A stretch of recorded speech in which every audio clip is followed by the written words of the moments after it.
Hola Daniel, Juan Manuel te habla. No me podía conectar de acá, no me agarraba internet, discúlpame. No hay problema, Juan Manuel, ya estaba esperando. ¿Me escuchas? Muchas gracias Daniel, te mando un abrazo.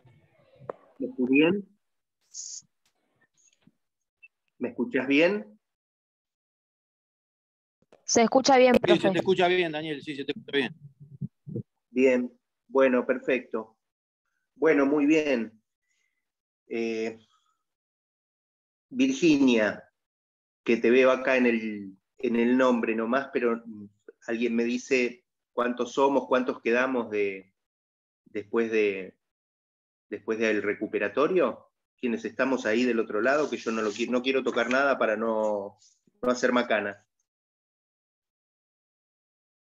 ¿Alguien sabe Ahora cuántos somos? somos 4, ahora, con vos 5, pero bien de los aprobados no sé. Bueno, no importa, pero de todas maneras somos un pequeño grupo, así que podemos interactuar sin problema si alguno así lo requiere, ¿ok? Perfecto, profe. Perfecto, doctor. Bueno, muy bien. Sin solución de continuidad, voy al tema de hoy, aprovechar el tiempo que tenemos por delante. La cuestión de hoy es un tema que desde el punto de vista teórico pareciera ser sencillo y encontrar fundamentos, explicaciones y teóricas que resuelven los casos, pero la realidad nos indica que no. La casuística, la infinidad de supuestos de hecho que pueden encarnarse en el marco de una legítima defensa da para amplísimas discusiones, especialmente hoy donde va en juego, está muy en juego cuestiones valorativas sobre lo que se concibe como está bien y lo que está mal. Pero bueno, es un ámbito pleno de discusiones.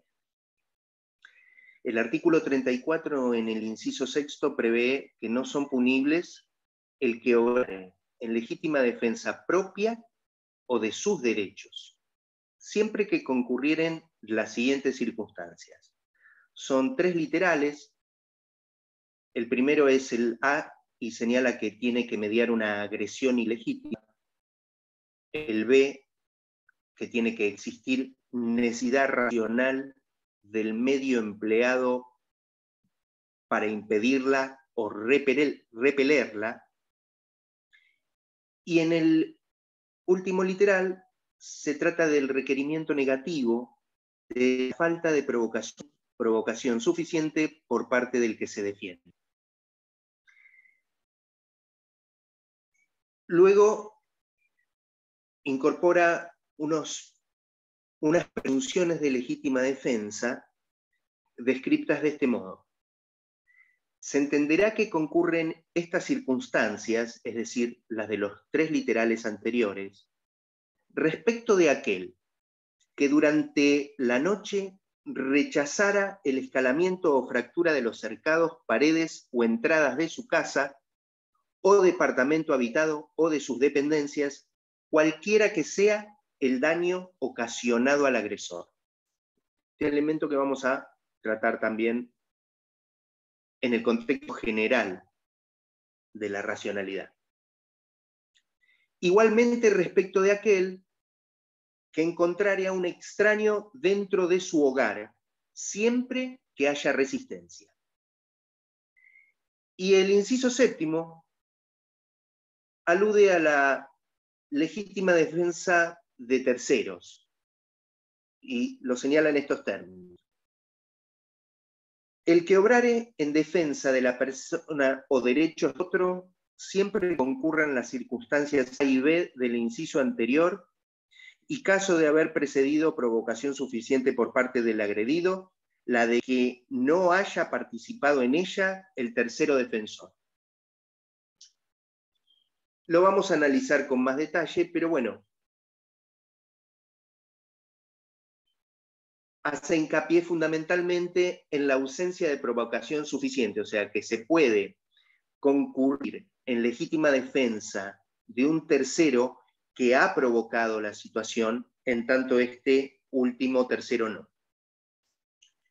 Bueno, entonces los supuestos que contempla el artículo son la legítima defensa propia, con los requisitos que enumeran los apartados A y B y C, y los dos casos de legítima defensa privilegiada o presunta, cuando se rechaza el escalamiento, la fractura nocturna de la morada, el segundo párrafo, y cuando se rechaza a un extraño del hogar, tercer párrafo.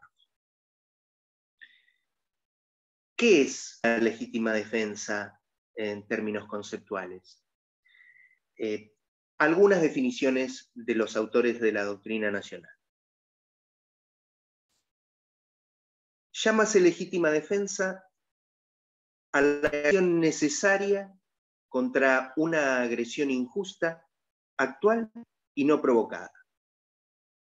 Esta es una tradicional definición de Sebastián Soler, del año 1951, en la edición del tomo que tengo, pero que perfectamente puede tener 10 años de antigüedad. En esta edición del 51 me refiero, ¿no?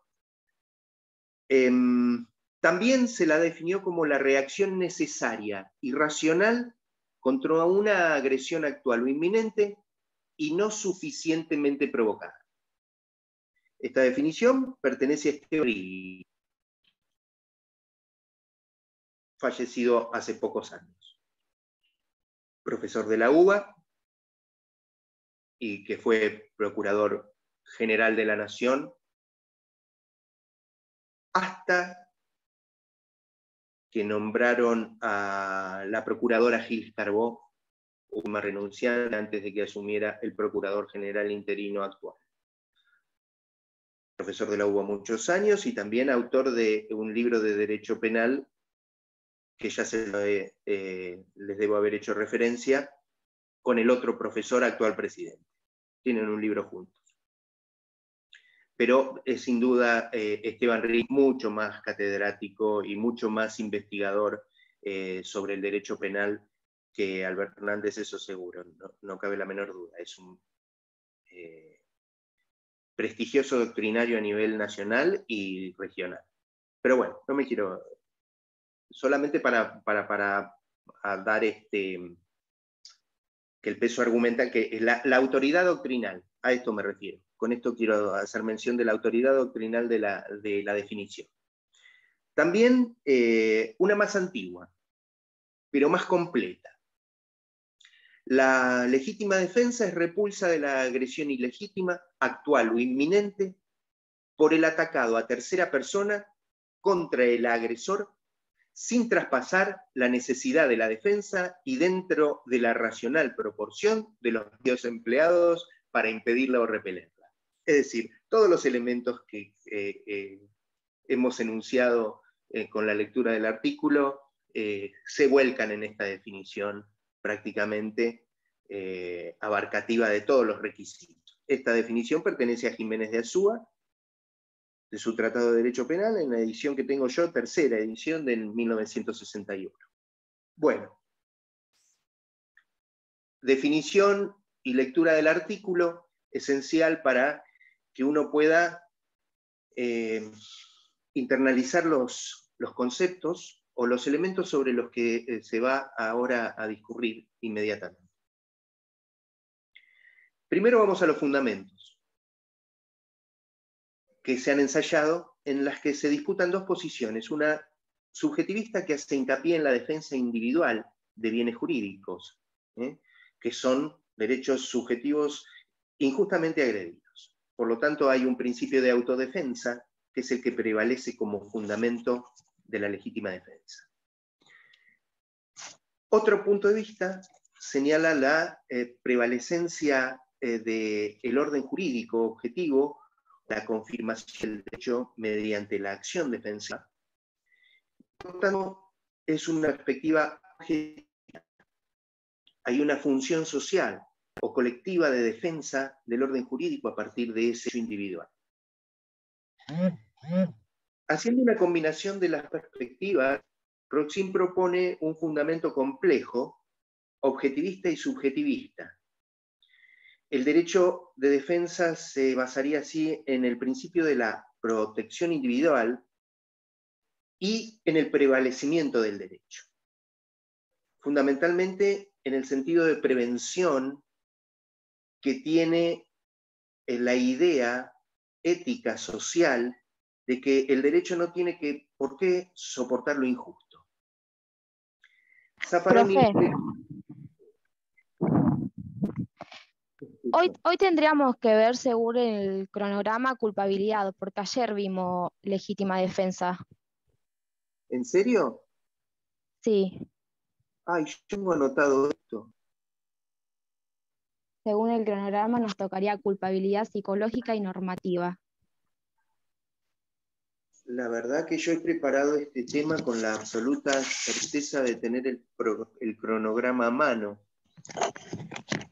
Pero bueno, me acomodo.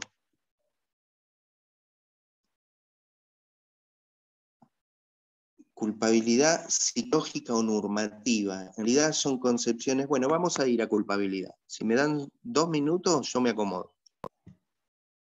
Dale, profe, no hay problema. No tengo ningún problema, pero denme un segundo que me acomodo con mi esquema. Hoy es jueves.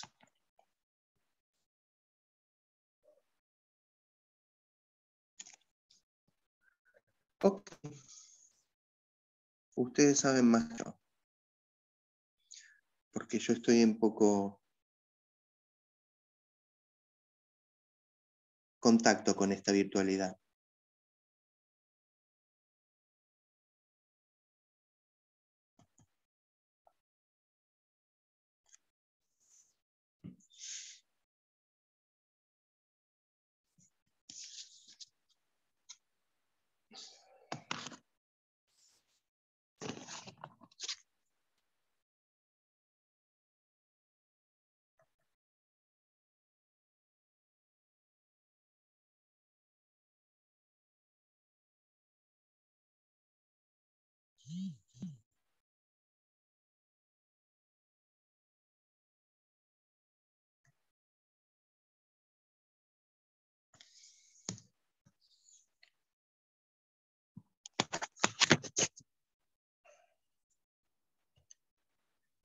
Entre que perdí media hora, ahora perdí 10 minutos yo. Bueno, pero de todas maneras, básicamente me ordeno el texto con el que suelo trabajar para no olvidarme los temas. Pero bueno, llegar a la categoría de la culpabilidad significa que nosotros ya tenemos un comportamiento típico que desde el punto de vista subjetivo puede determinar una tipicidad imprudente o una tipicidad dolosa, pero lo cierto es que hemos completado el análisis de la tipicidad. Ustedes vieron legítima defensa ayer, lo que supone que también vieron toda la teoría de la antijuridicidad. La antijuridicidad supone la contrariedad del comportamiento típico y por lo tanto antinormativo y presuntivamente contrario a derecho, con la verificación de la ausencia de un tipo permisivo, con lo que tenemos un injusto, tipicidad y antijuridicidad completo. Llega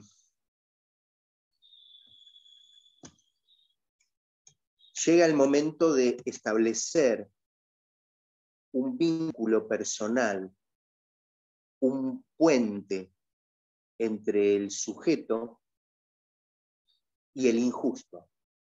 Para que ese injusto sea un injusto culpable, necesitamos verificar que el agente es una persona, un sujeto susceptible de formularse un reproche. Y para verificar ese reproche, tenemos que determinar que existe capacidad de culpabilidad y un conocimiento potencial del injusto. Cuando se hace referencia a la idea de una culpabilidad psicológica y otra normativa, refiere a la discusión de escuelas, que también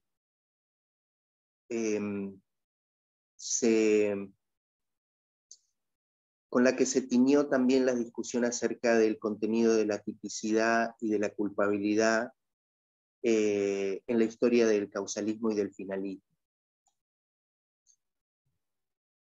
En ese proceso de evolución, quiero decir, porque la capacidad, la culpabilidad en sentido psicológico, hacía referencia a ese contenido de representación ausente en la tipicidad del causalismo y que estaba desplazado hacia el ámbito de la culpabilidad, es decir, así como el resultado era producto de la acción, el resultado era el vínculo era una relación causal entre la voluntad del sujeto y el resultado. Es decir, era una relación causal psicológica la culpabilidad. Por supuesto, este punto de vista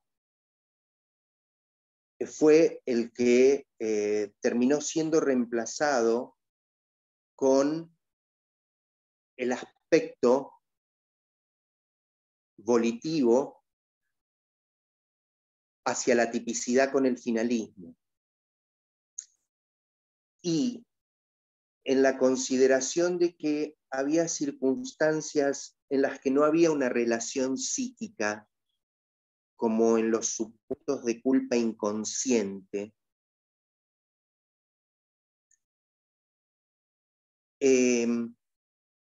se empezó a adoptar un criterio de carácter valorativo vinculado a la exigibilidad de comportamiento y a la posibilidad de formular un juicio de reproche, es decir, la reprochabilidad. Se advirtieron circunstancias objetivas que podían empañar el concepto de culpabilidad. Ejemplo, en el estado de necesidad aparece, en el estado de necesidad exculpante, quiero decir, el ámbito de autodeterminación es objetivo. Las circunstancias que hacen a una conducta inculpable en estado de necesidad disculpante no se refieren a la subjetividad, sino que se encuentran ya en el mismo plano objetivo de análisis. Por lo tanto, el juicio normativo de culpabilidad pasa a ser un juicio de reproche por el no haberse comportado del modo esperado habiéndolo podido hacer. Ese es el viaje entre la capacidad, entre el concepto psicológico de culpabilidad y el concepto normativo de culpabilidad. Ahora, eso está puesto en el cronograma como un llamado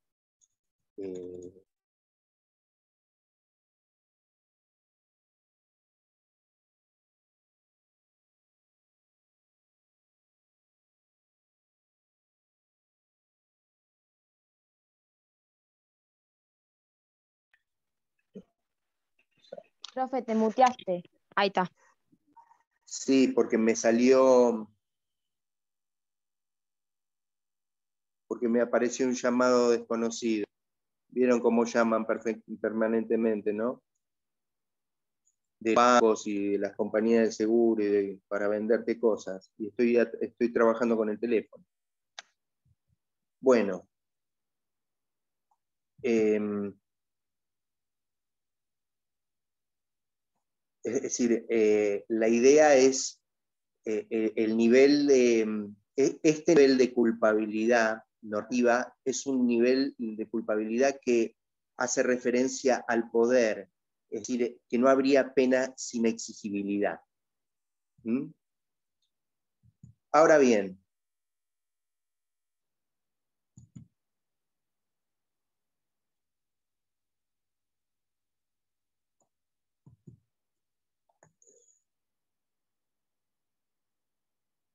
está movido el ambiente, tengo ahora, pareció un auto acá. Bueno, la culpabilidad requiere que la pena pueda basarse en que se le pueda reprochar el hecho al autor. Y porque toda norma está dirigida orientada a motivar el comportamiento. Por lo tanto, la culpabilidad, en sentido estricto, sería reprochabilidad de la formación de la voluntad. Lo que se valora negativamente son acciones que llevaron a formar esa voluntad. Y por eso le cabe un reproche. La síntesis sería que no hay pena sin reprochabilidad. Y no hay delito cuando el autor... Hola. Cuando el autor no ha tenido en el momento de la acción un margen de libertad para decidir. No podía hacer, en otras palabras, se diría que el sujeto no pudo hacer algo distinto a lo que hizo y le era exigible en otras circunstancias.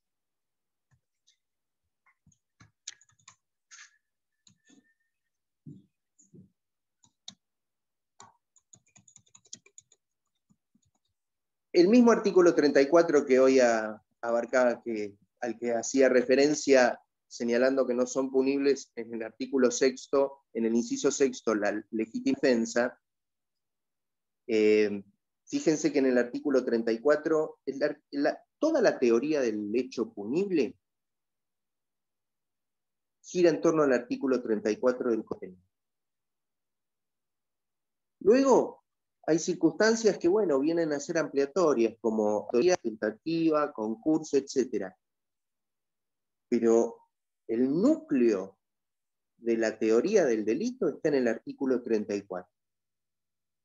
Porque en el artículo 34 tenés el concepto de acción, los supuestos de ausencia de acción, los supuestos de error de tipo, de error de prohibición, los supuestos de ejercicio de un derecho, cumplimiento de un deber, los supuestos de estado de necesidad, justificante, la legítima defensa y también todo lo que atañe a la culpabilidad.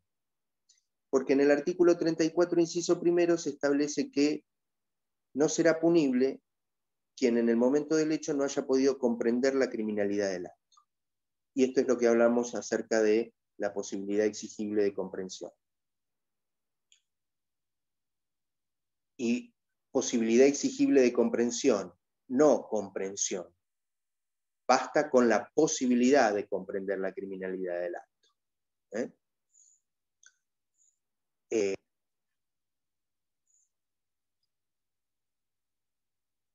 No solo se requiere la contrariedad con el orden jurídico para la configuración de la culpabilidad, sino que también se requiere que esa contrariedad esté tipificada penalmente, es decir, que sea una antijuridicidad con relevancia penal. Porque el término criminalidad abarca todas las características objetivas que hacen a criminal a la conducta.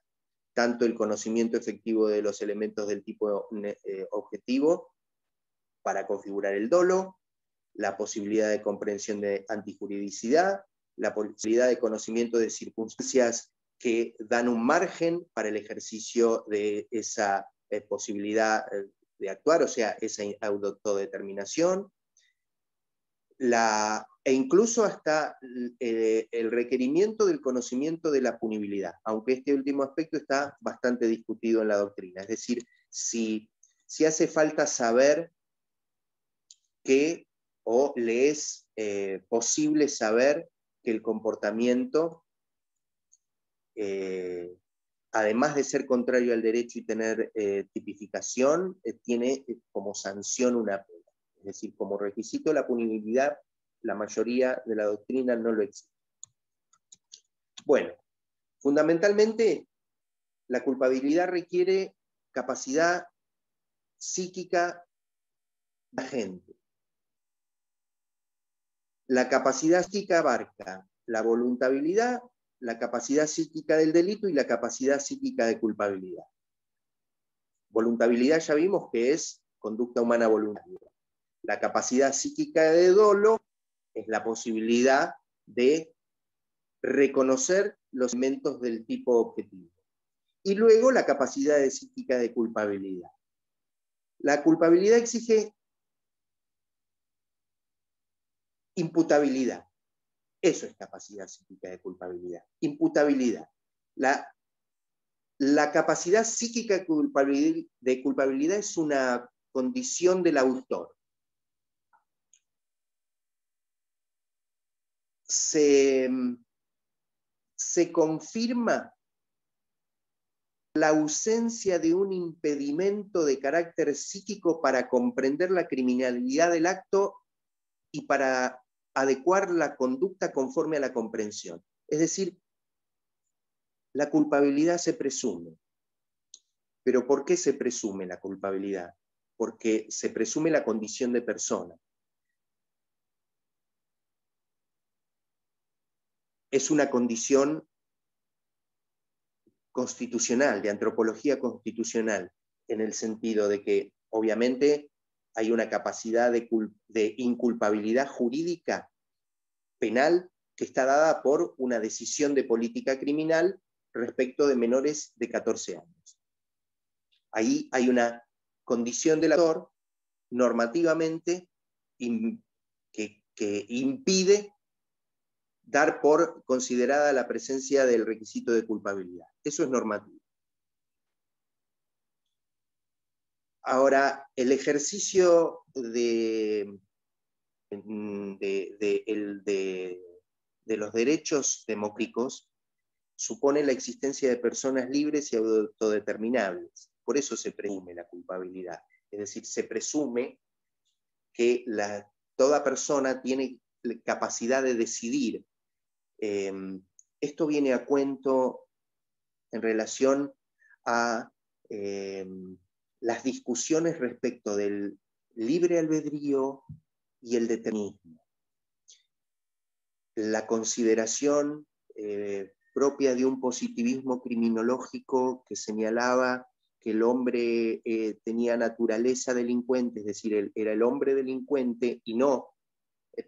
Obviamente esto propio también del derecho penal de autor. Entonces, a esa persona no se le aplicaba una pena sobre la base de la culpabilidad, sino sobre la base de su peligrosidad y la necesidad de defensa social. En cambio, en un sistema de derecho penal de acto y liberal, como el nuestro, la base, obviamente, del reproche está en la capacidad de comprensión y de motivación en el orden jurídico y en la posibilidad de comprender y de actuar de conformidad a esa comprensión. Entonces, cuando se reduce el ámbito de autodeterminación en determinados supuestos, cuando se restringe esa capacidad de libertad, va a estar afectada la capacidad de decisión. Y por lo tanto eso va a afectar no al injusto, sino a la culpabilidad. Entonces, la capacidad psíquica de culpabilidad se presume en un sujeto mayor, siendo una condición del autor, debiéndose en todo caso verificarse una objetiva circunstancia que le impide comprender la antijuridicidad, o eventualmente, a pesar de que se la comprende, no poder actuar conforme esa misma comprensión. En cambio, la imputabilidad, decíamos, la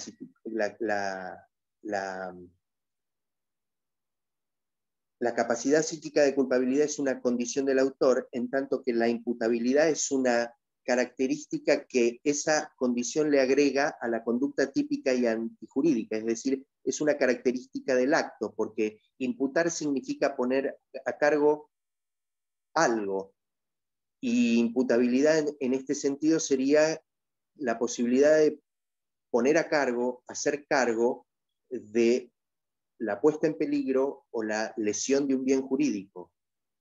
Imputable es la conducta que solo se puede poner a cargo del autor cuando tiene capacidad psíquica para comprender la antijuridicidad y para adecuar la conducta conforme a la comprensión. Bien resumidamente, la incapacidad para adecuar la conducta a la comprensión de la antijuridicidad se verifica en los supuestos que sufre un absoluto y marcado estrechamiento del ámbito de autodeterminación. Por lo tanto, se le hace imposible exigirle razonablemente que actúe conforme a derecho.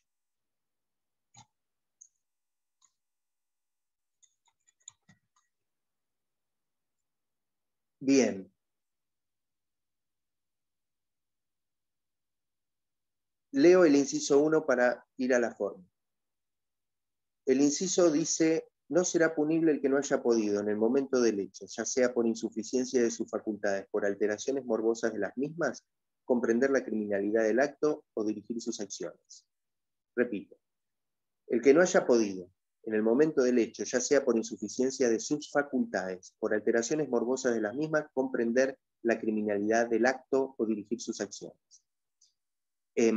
Aquí suele afirmarse que el código adopta una fórmula psicológica jurídica que no es lo mismo, salvo que el cuadrito se haya referido a esto, que no es lo mismo que introduce al principio respecto de lo que era la culpabilidad psicológica y la culpabilidad normativa, sino que alude a cómo debe interpretarse, cuál es el sentido, porque esto viene también en cuanto a la discusión con el positivismo que había prácticamente puesto en manos de los psiquiatras la decisión sobre la culpabilidad de los sujetos. Es decir, si un psiquiatra determinaba la locura o demencia, o que en el momento del hecho no había comprendido la criminalidad del acto, los jueces no eran convidados de piedra en ese análisis. Por lo tanto, se reivindica la tarea de los jueces y se señala que es psicológico-jurídica en el sentido de que termina siendo, más allá de los dictámenes periciales que en auxilio de la justicia se pueden producir para determinar valorativamente si, desde el punto de vista jurídico y valorativo, si se le puede formular ese juicio de reproche. Por lo tanto, no queda en manos de los psiquiatras o de los psicólogos la decisión de la culpabilidad, sino solamente queda en manos de ellos el diagnóstico o el dictamen acerca de la patología o de las circunstancias que podía atravesar en el momento del hecho el sujeto, pero la decisión definitiva queda a cargo de los jueces, que son los que van a tener que determinar si comprendió la criminalidad del acto o pudo dirigir las acciones.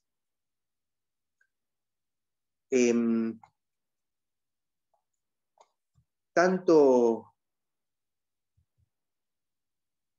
insuficiencia de las facultades como alteración morbosa de las facultades pueden tener distinto origen y todas terminan convirtiéndose o traduciéndose en perturbación de la conciencia.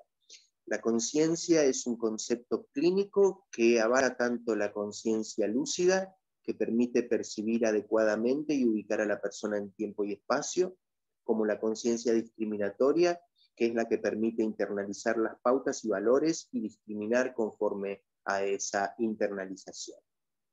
Entonces, tanto sea por una insuficiencia de las facultades como una alteración morbosa de las mismas, cualquiera sean las fuentes endógenas o exógenas, sean permanentes o sean transitorias, lo importante es que se produzca un efecto psíquico que se traduce y se sintetiza en perturbación de la conciencia.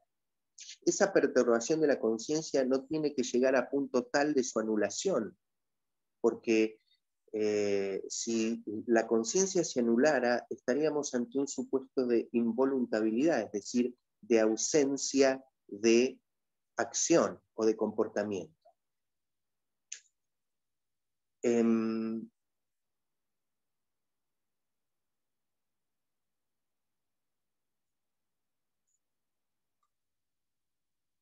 Bien.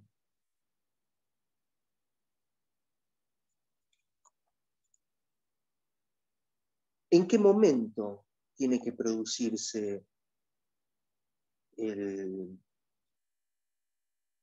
la circunstancia de perturbación de la conciencia? Y la ley claramente dice que es en el momento del hecho.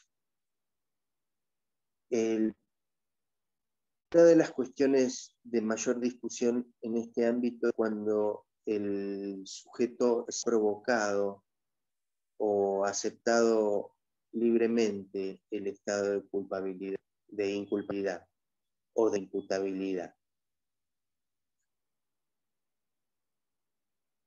Un sector sostiene que hay que negarle toda relevancia al mismo, es decir, vamos a suponer en un delito de omisión impropia, en aquella situación en la que alguien en posición de garante, el controlador de un aeropuerto, se coloca voluntariamente en situación de inculpabilidad tomando una pastilla para dormir. Esto, cuando es voluntario, hay quienes sostienen que directamente se trata del comienzo de ejecución de un delito de omisión impropia, como Zaffaroni. Hay quienes aplican el versar in re ilícita. Quien quiso la causa, quiso el efecto, incorporando ya la tipicidad imprudente. Quien se ha colocado aún imprudentemente en una situación de inculpabilidad, se le retrotrae al estado, al momento previo a la inculpabilidad. Quien quiso la causa, quiso el efecto. Y también se ha fundamentado en lo que se conoce como la teoría de la actio libera in causa, que no es libre en el momento del hecho, pero es libre en su causa. La culpabilidad se traslada al momento previo. Tanto sea porque quien quiso la causa quiso el efecto, como por el traslado al momento previo, ambos puntos de vista han sido criticados por violar el principio de culpabilidad. Entiendo que en los supuestos de tipicidad omisiva, como en los que aludí, que puede ser puesto en varios ejemplos, por ejemplo, el médico de guardia que se coloca en situación de inculpabilidad, el guardavida que se coloca en situación de inculpabilidad. Es decir, el chofer, el conductor, cualquiera inicia una tipicidad omisiva cuando lo hace voluntariamente. Por lo que no habría que apelar según Zaffaroni, no habría que echar mano de fundamentaciones de carácter objetivo para fundamentar este tipo de responsabilidad. Y también la admite en algunos supuestos de tipicidad activa. Por ejemplo, cuando la persona sabe que colocando en situación de inculpabilidad produce lesiones o daños. El bebedor empedernido y agresivo que sabe perfectamente que después de varios tragos y consumo de alguna sustancia, termina pegándole al hijo, a la esposa, al vecino, empuñando un arma y disparando en el vecindario, etcétera, etcétera. Quien puede prever fundadamente, por comportamientos reiterados anteriores, que la colocación en situación de inculpabilidad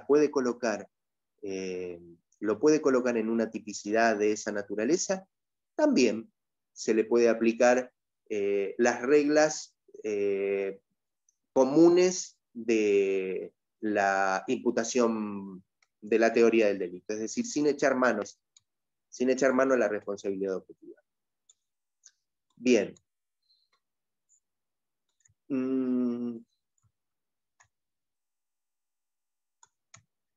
Quiero...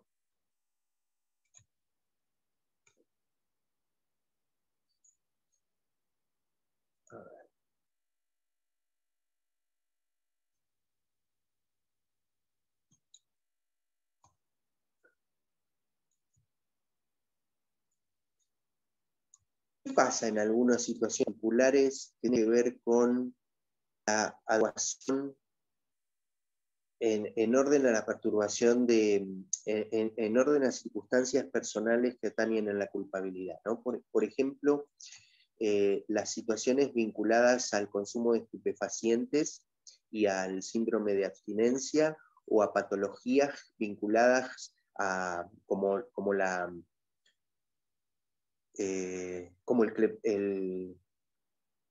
el cleptómano. Es decir, hay personas que en función de un grave estrechamiento de la capacidad de autodeterminación, a pesar de que comprenden criminalidad injusto, no pueden adecuar ese comportamiento. No pueden adecuar el comportamiento. El cleptómano es el que no puede evitar apoderarse de cosas ajenas. Hay infinidad de causas en las que se atiende a una señora, salió en el diario no hace mucho, una señora muy conocida en el sistema, que no puede contener la pulsión de apoderarse de carteras.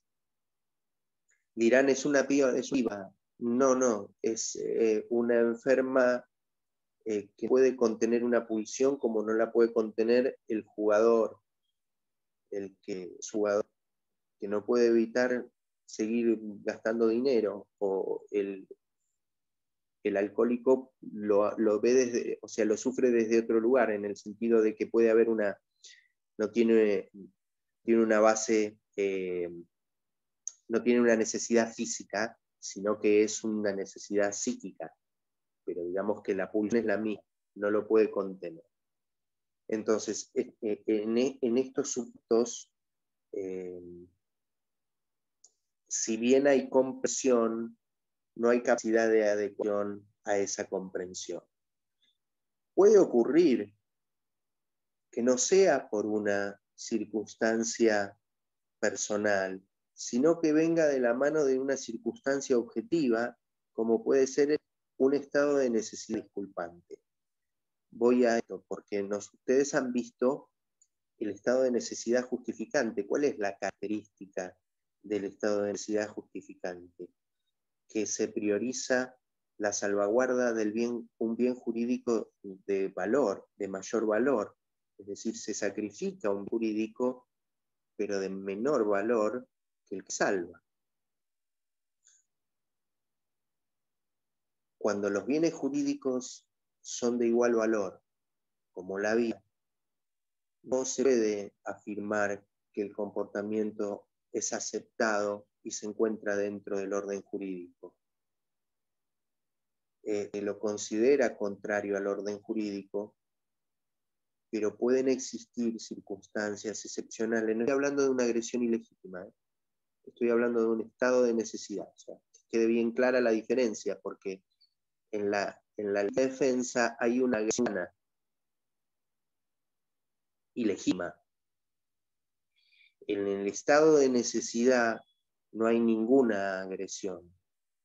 El sujeto pasivo que sufre la lesión de bienes jurídicos propios no intervino ni activa ni omisivamente en la creación del estado y la situación de necesidad, de modo que tiene que sortar la lesión de sus bienes jurídicos.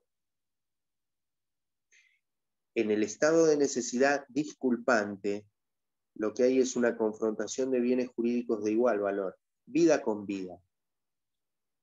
Generalmente se alude a la tabla de Carnéades, la tabula unius capax, en la que una tabla puede soportar el peso de uno de los dos náufragos que sobrevivieron a la tragedia. De modo que si uno no arroja o le impide al otro subirse a la tabla, ambos se ahogarían. En esa situación están en juego dos vidas humanas.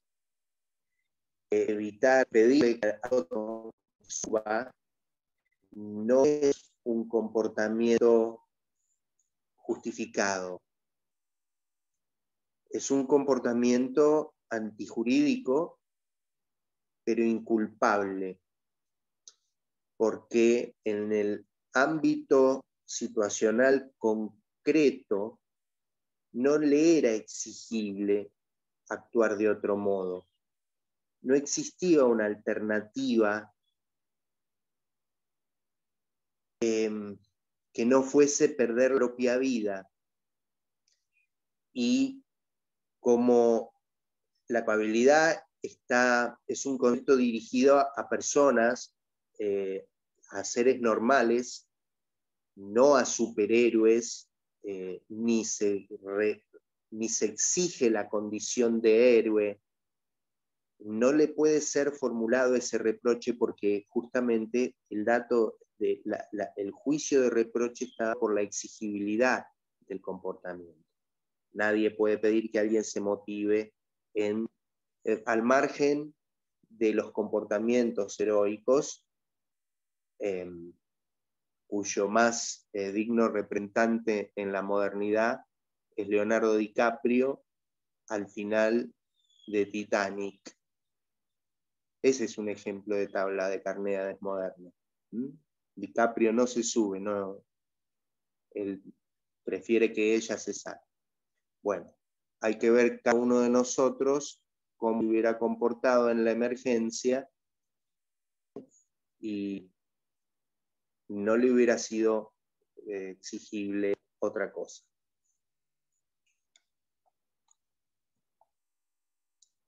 Así que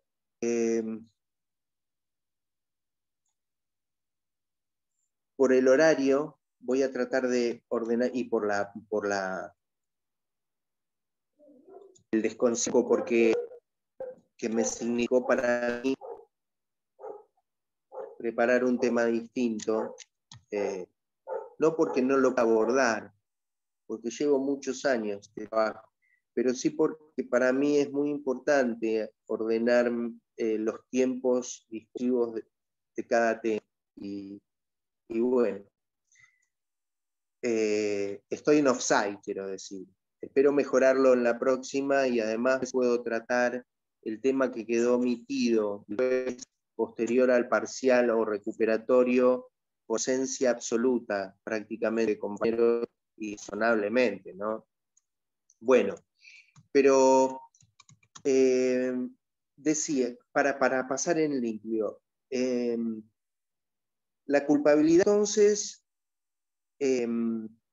es la tercera categoría analítica en la teoría del delito, que supone la existencia de un injusto, que es una acción típica y antijurídica, y de capacidad de culpabilidad e imputabilidad. La capacidad de culpabilidad es la ausencia de impedimento a comprender la criminalidad del acto y adecuar la conducta conforme a esa comprensión.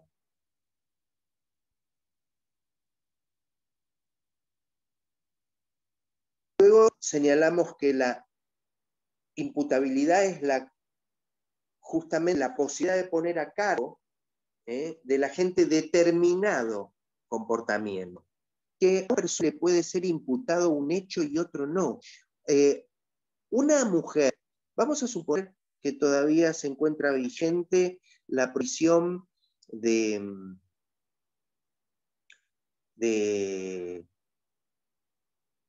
una práctica abortiva, de una interrupción de embarazo.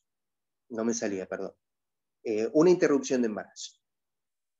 Y alguien que viene de un país que tiene una legislación en la que la práctica del aborto es absolutamente legal y hasta se puede pagar con una tarjeta de crédito en una clínica privada, concurre a un lugar en la Argentina con la vigencia de la prohibición y práctica en la creencia de que es legal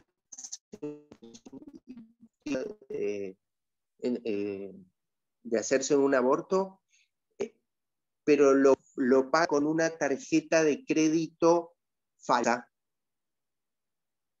Bueno, perfectamente le es imputable el delito de defraudación, pero no le es imputable porque no prende la criminalidad del acto de la práctica abortiva. Entonces, como pueden ver que la persona tiene capacidad de culpabilidad, pero en un supuesto no comprende la criminalidad del acto y en otro sí, perfectamente comprende la criminalidad del acto. Por lo tanto, le es imputable o no imputable determinados comportamientos. Esto para que quede bien clara esa diferencia. Por eso se le puede imputar un hecho o no. Las personas no es que son imputables o inimputables. Se le puede imputar un determinado comportamiento o no. ¿Por qué no se le puede imputar desde el punto de vista subjetivo en el ámbito de la culpabilidad? ¿Por qué no puede haber una imputación subjetiva en este sentido? Porque no hay culpabilidad, para ser más preciso en términos de la evaluación objetiva. Porque si bien un potencial conocimiento de la antijuridicidad, las circunstancias en que se dio la contratación en la clínica le impidieron comprender que el hecho era antijurídico. Vamos a otro supuesto. Alguien tiene que hacer una tributación, tiene esa y tiene un contador, un especialista en finanzas, todo un equipo contable, muchos empleados, exporta, etc. Se dedica al comercio exterior, bueno, lo que sea, no importa. Lo cierto es que tiene una empresa, tiene empleados, tiene contador, tiene asesores. Y tiene que hacer los depósitos que prevé la ley tributaria, penal tributaria. Y realizar los aportes de seguridad social en tiempo informe. Y el contador le sugiere que no, que en esta ocasión, como tiene que ir de ocasión, pueden hacer una compensación, no hace depósito de mes. En poco tiempo le llega una certificación juzgado federal al señor y le dicen que tiene que ir a prestar declaración indagatoria por infracción a la ley penal tributaria. ¿Pero cómo?, se pregunta él. Si yo no quise esto, yo recibí asesoramiento, etc. Entonces, como se ve, también puede haber circunstancias en que ese conocimiento de la antijuridicidad no se da. Y esto se conoce como error de prohibición. ¿Por qué? Porque se desconoce el inicio de la norma prohibitiva. Entonces, el error de prohibición puede recaer sobre la existencia misma de la norma prohibitiva, sobre su vigencia, sobre el alcance, sobre el lugar de aplicación, etcétera, etcétera, etcétera. Eso es un error de prohibición directo.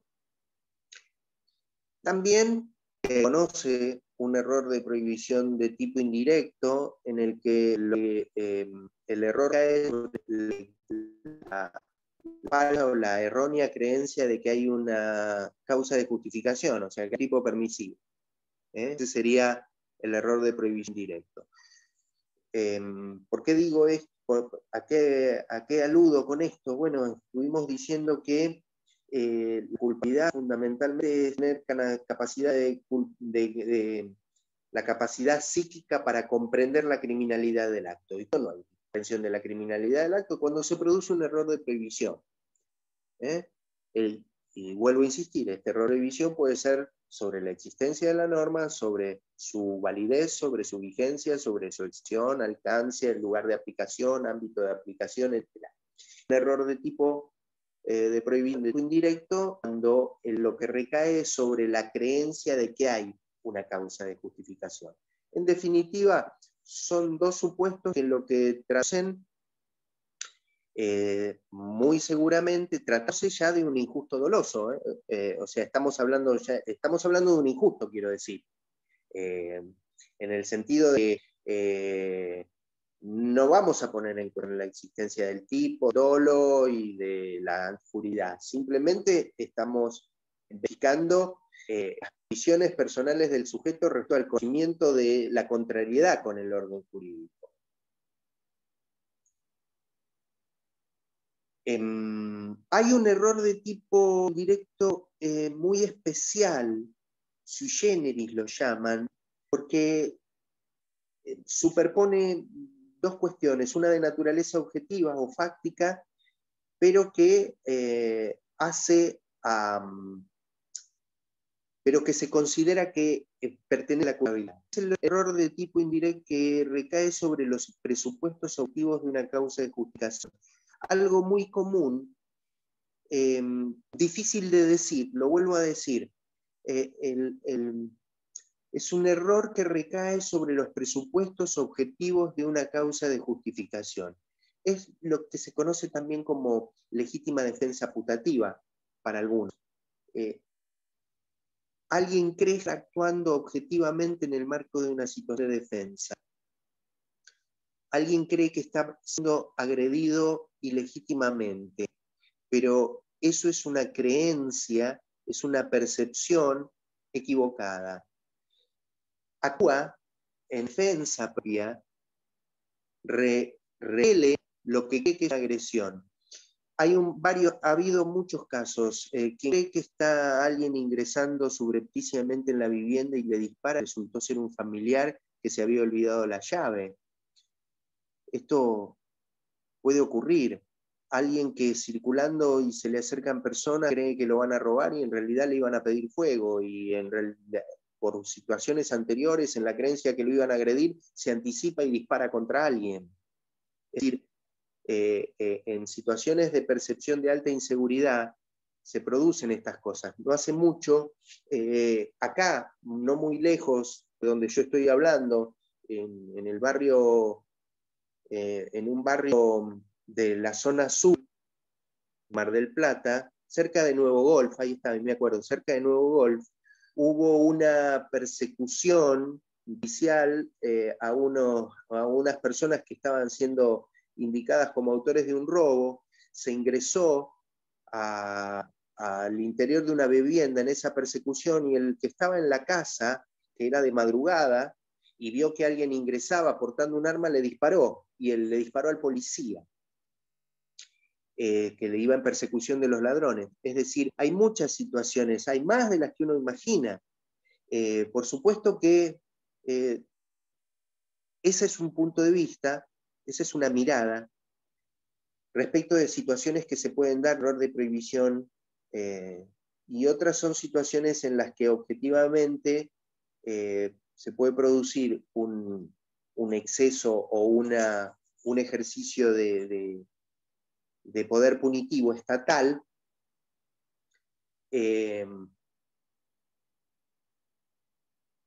y luego parapetarse en la creencia de que está actuando dentro de una legítima defensa. También hemos tenido casos mediáticamente muy famosos que han involucrado a un policía, por eso digo que es un tema muy candente, el tema, quiero decir, los límites hoy están en discusión incluso, los límites valorativos que tienen que ver tanto con los límites de la legítima defensa, del cumplimiento del deber, del ejercicio legítimo de un cargo de la autoridad, y las cuestiones vinculadas a la culpabilidad. Pero bueno, entonces, fundamentalmente tenemos que las situaciones de desconocimiento o, como las que hemos visto, de error de prohibición, los supuestos de incapacidad de adecuar la conducta a esa compresión por sufrir patologías que impiden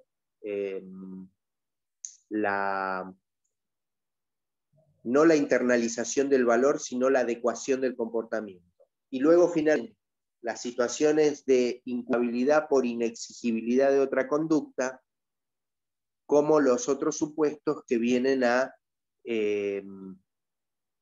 eliminar, ¿no?, a hacer decaer la culpabilidad en nuestro sistema. Hola. Error de prohibición e inexigibilidad de otra conducta.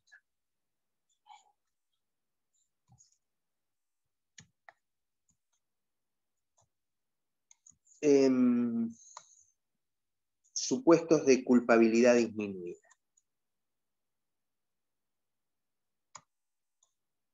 En un tema que también perfectamente podríamos haber tratado vinculado con el exceso en la legítima defensa que estaba previsto para hoy. Hay supuestos de culpabilidad disminuida. El artículo 35 del Código Penal es uno de ellos.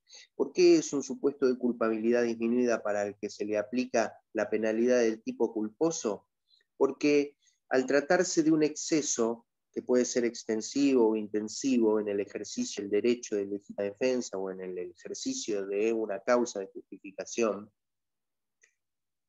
la sola circunstancia de haber actuado en un marco de justificación, aun cuando se lo haya extendido, se lo haya excedido, importa un menor contenido de injusto.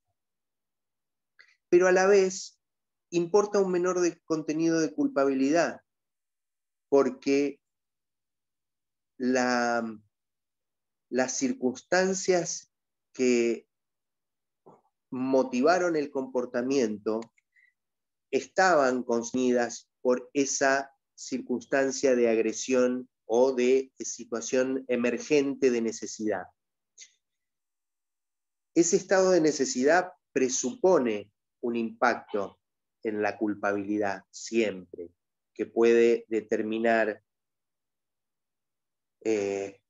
una inacción absoluta, inmovilidad, o puede adoptar otros mecanismos que pueden estar dados por un exceso, tanto temporal como en el ejercicio de los medios necesarios para neutralizar el peligro. Por lo tanto, hay una combinación objetiva-subjetiva en tanto esa situación de necesidad impacta en el temor, en el miedo, en la incapacidad de acción, que es claramente un impacto en la capacidad de adecuar asimismo el comportamiento a la comprensión de la antijuridicidad. Aun cuando se discute también si es admisible el exceso intencional, que para que se entienda hoy toma más la forma de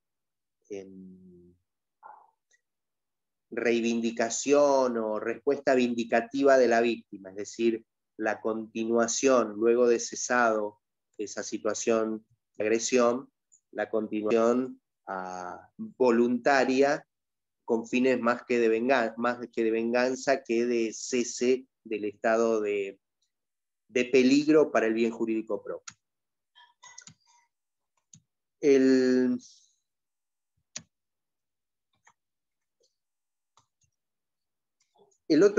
único aspecto de culpabilidad disminuida que prevé el Código es el homicidio en estado de emoción violenta, que supone una atenuación en la determinación individual de la pena y que no encuentra explicación lógica que no pueda ser trasladada a otras figuras como las lesiones, las amenazas o el daño. Es decir, la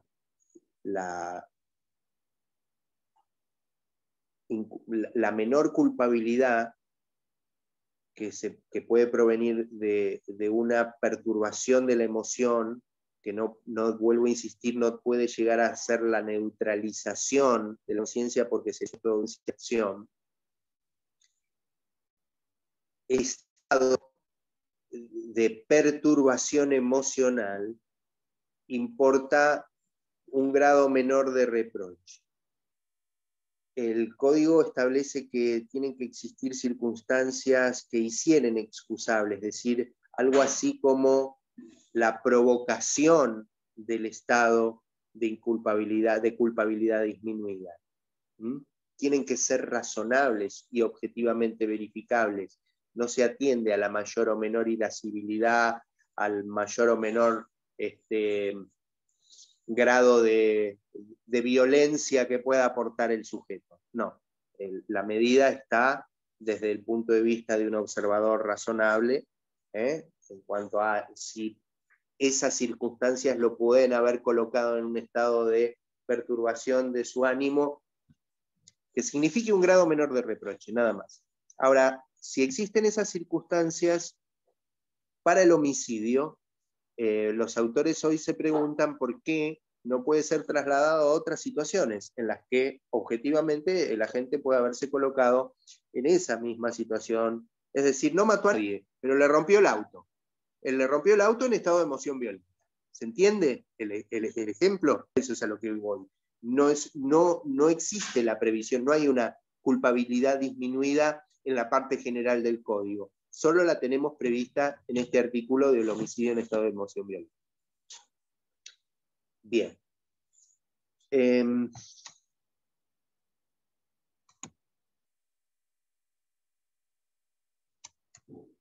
A ver, hemos hablado del estado de necesidad exculpante. Y son las 8. Me voy a relajar dándoles a ustedes el micrófono para que aprovechen y hagan las preguntas o aclaraciones que quieran. Profe, una consulta. Respecto al ejemplo que usted dio sobre donde está en juego las dos vidas en una tabla, ¿frente a qué estaríamos hablando? Porque dijo que habría injusto ahí porque hay antijuricidad o no. Sí, hay. Es correcto. Derecho típico y antijurídico. A ver, en el estado de necesidad justificante, nosotros sacrificamos un bien jurídico de menor valor. Por ejemplo, yo soy el gerente de un banco y tienen a mi hija secuestrada. Por lo tanto, facilito a los ladrones el ingreso al banco y el acceso a la caja de seguridad para que se lleven todo el dinero, porque estoy salvando la vida de mi hija, que es un bien jurídico de mayor valor. Ahora bien, cuando se cae, se naufraga el barco y solo queda una tabla, ya no estamos hablando de afectar un patrimonio para salvar una vida, sino que estamos hablando de la colisión de dos vidas. Por lo tanto, son bienes jurídicos de igual valor. Y el orden jurídico no puede aceptar y considerar dentro del orden jurídico o aceptado como favorecida por el derecho esa circunstancia, que es un hecho típico y antijurídico. Es contrario al orden jurídico. Pero luego se interroga sobre si a esa persona que se aferró al madero e impidió que el otro se subiera al mismo porque si no los dos morían, esa persona no le puede ser exigido que se comporte como un héroe o como Leonardo DiCaprio. Por lo tanto, si lo echa del madero o incluso se sube él a la tabla arrojándolo, cuando llegue a la costa, aun cuando diga yo tuve que hacer esto para salvar mi vida, no van a decir que esto está dentro del orden jurídico. No es lo mismo que una legítima defensa, que está dentro del orden jurídico, o el ejercicio de un derecho, o el cumplimiento de un deber. No van a decir eso. Van a decir que el sujeto actuó en forma contraria, pero que el sistema no le puede formular un reproche, ni le puede ser exigible que se comporte como un superhéroe. Por lo tanto, va a ser no culpable. Y esto es lo que diferencia el estado de necesidad justificante del estado de necesidad exculpante. En el primero, en los dos hay un estado de necesidad. En los dos se sacrifican bienes jurídicos. Pero en uno, lo que se salva es de mayor valor que en el otro, en la que los bienes jurídicos son de igual valor. Por lo tanto, en el estado de necesidad disculpante hay un hecho típico y antijurídico, pero no culpable. Claro, ¿Se sí, entendió sí, ahora? quedaría en injusto nada más. Quedaría en injusto no culpable. Buenísimo, muchas gracias. Nada. ¿Alguna otra pregunta?